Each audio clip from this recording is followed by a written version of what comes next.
Hello बच्चों, आज जो हमारा विषय रहेगा अध्ययन का वो है गुप्त वंश का पतन। मैंने अपने पिछले व्याख्यान के माध्यम से आप लोगों को गुप्त वंश के शासकों की उपलब्धियों के संदर्भ में विस्तृत हमने चर्चा कर ली थी और आज हम गुप्त साम्राज्य के पतन पर अध्ययन करने का प्रयास करेंगे। तो वो ऐसे कौन से मुख्य कारण रहे जिसके कारण इतने विशाल साम्राज्य का पतन हो गया। इसके लिए हम मुख्य रूप से स्कंदगुप्त के जो निर्बल जो उत्तराधिकारी हैं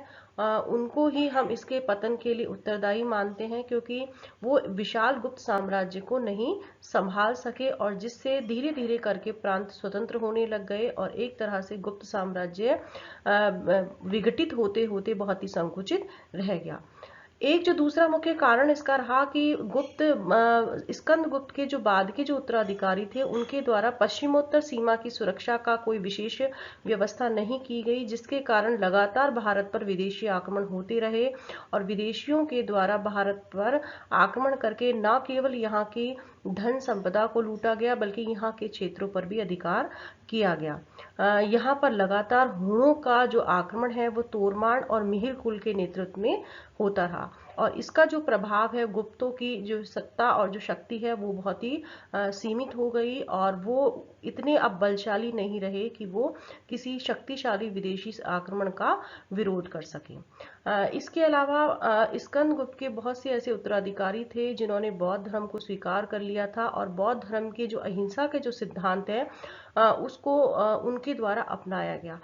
इसका जो अप्रत्यक्ष जो प्रभाव पड़ा कि जिसके कारण गुप्तों ने अपनी जो सेना का जो संचालन है या सेना जो शक्तिशाली सेना रखने का जो प्रचलन था उसको सीमित कर दिया, जिसके कारण वो बाद में जब विदेशी आक्रमण हुए तो उसका वो यथासंभव प्रतिरोध नहीं कर पाए और जिसके कारण गुप्त साम्राज्य का पतन हुआ। इसके अलावा अगर हम बात करें तो यद्यपि समुद्रगुप्त के द्वारा, चंद्रगुप्त द्वितीय के द्वारा, वैवाहिक संबंधों के द्वारा और मैत्रीतापूर्ण संबंधों के द्वारा अन्य राजवंशों के साथ जो मित्रतापूर्ण संबंध स्थापित किए गए थे और जिसके कारण गुप्त साम्राज्य का जो प्रभाव है वो काफी फैला था, लेकिन उनके जो उत्तराधिकारी हुए बाद के उन्होंने इस नीति को आगे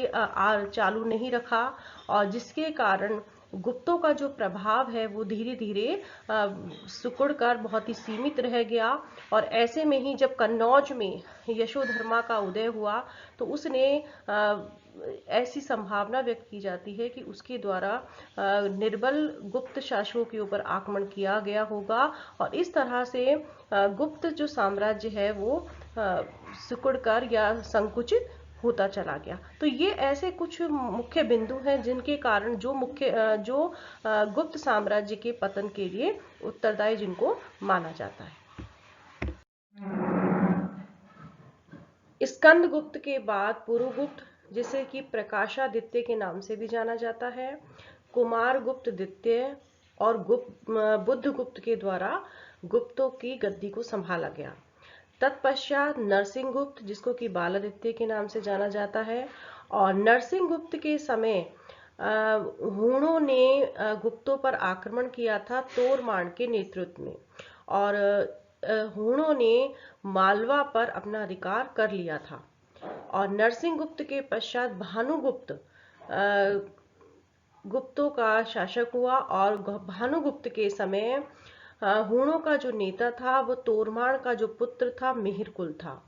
और यद्यपि भानुगुप्त ने मालवा को वापस लेने के लिए हुणों पर आक्रमण किया था और भानुगुप्त के जो ऐरण अभिलेख है उससे हमें ये पता चलता है कि इसमें हुणों के साथ गुप्तों का काफी एक घोर युद्ध हुआ और जिसमें भानुगुप्त का जो सेनापति था गोपराज उसकी वो मारा गया था और लेकिन हुणों को मालवा से निकाल दिया गया था और इस विजय के उपलक्ष्य में ही 510 में गोपराज की स्मृति में एक विजय स्तंभ का भी निर्माण किया गया था। और उसके बाद के जो आगे के जो गुप्त सम्राट थे उनके विषय में हमें जानकारी बौद्ध साहित्य से और मुद्राओं से मिलती है। और भानुगुप्त के पश्चात वैन्यगुप्त, वज्र, तथागत, कुमारगुप्त, विष्णुगुप्त और चंद्रादित्य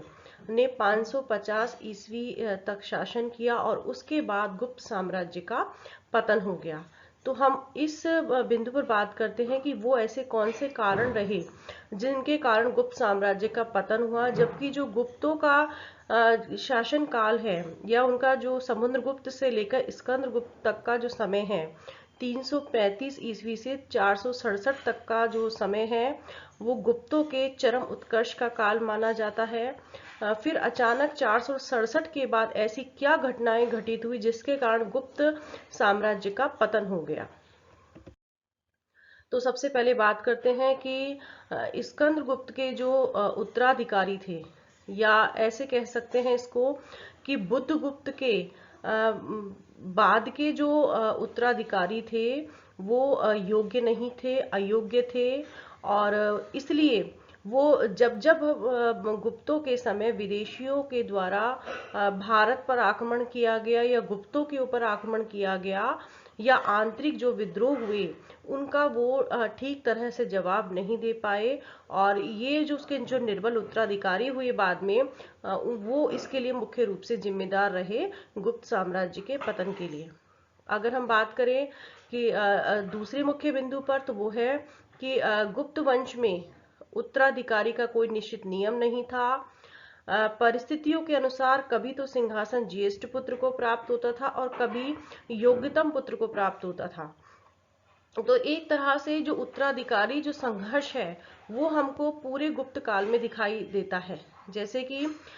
समुद्रगुप्त को अपने भाई काच के साथ संघर्ष करना पड़ा, उसी प्रकार से चंद्रगुप्त द्वितीय को अपने भाई रामगुप्त के साथ, स्कंदगुप्त और उसका जो बड़ा भाई था पुरुगुप्त के मध्य उत्तराधिकारी के प्रश्न को लेकर संघर्ष हुआ। तो इससे गुप्त साम्राज्य में हमें इस तरह का जब उत्तराधिकारी संघर्ष देखने को मिला, तो उससे हमें यह पता चलता है कि इससे गुप्तों में एक तरह से गुटबंदी का प्रादुर्भाव हुआ। और ये जो गुटबंदी हुई, इसने गुप्त साम्राज्य को काफी कमजोर बना दिया था। अगला बिंदु है कि हूणों का आक्रमण लगातार गुप्तों के ऊपर होता रहा। और तोड़माड़ के नेतृत्व में 484 के आसपास कश्मीर को, पंजाब को और मालवा को गुप्त साम्राज्य से छीन लिया गया था। कुमारगुप्त प्रथम के शासनकाल के उत्तरार्ध में भी गुप्तों के हूणों के द्वारा लगातार गुप्तों पर आक्रमण किया गया, यद्यपि स्कंदगुप्त के द्वारा उनका सफल विरोध किया गया था। लेकिन जैसे ही गुप्तों के समय निर्बल उत्तराधिकारियों का शासनकाल आरंभ हुआ, तो तोड़माड़ के बाद उसका जो पुत्र था मिहिरकुल, उसके नेतृत्व में हूणों के जो आक्रमण है वो लगातार बने रहे। और इन हूणों के आक्रमण के कारण जो गुप्त साम्राज्य है वो धीरे धीरे करके सिकुड़ता चला गया और वो बहुत ही संकुचित हो गया। तो हूणों के आक्रमण इस साम्राज्य के पतन का एक मुख्य कारण रहा। गुप्त साम्राज्य के पतन का एक अन्य कारण था कि पश्चिमोत्तर या पश्चिमी प्रदेश जब गुप्त साम्राज्य से निकल गए, तो इसका जो प्रभाव है गुप्तों की आय पर पड़ा, जिससे कि यद्यपि दूसरी तरफ गुप्तों को लगातार विदेशी आक्रमणों का सामना करना पड़ रहा था और इसके लिए उन्हें एक शक्तिशाली सेना की आवश्यकता थी। लेकिन पश्चिमोत्तर भारत निकलने के पश्चात गुप्तों की जो आमदनी के जो सोर्स थे वो बहुत ही सीमित हो गए थे। इसका जो प्रभाव हमको देखने को मिलता है कि स्कंदगुप्त की जो सोने की जो मुद्राएं हैं वो विशुद्ध स्वर्ण की ना होकर वो मिश्र धातु की है। तो ये गुप्त जिस तरह से गुप्तों की आय में जो कमी हो रही थी, उसके परिणाम स्वरूप अब मिश्रित धातु की जो मुद्राएं हैं उनका प्रचलन गुप्तों के द्वारा किया गया, जो उनकी आर्थिक अवनति को प्रदर्शित करता है।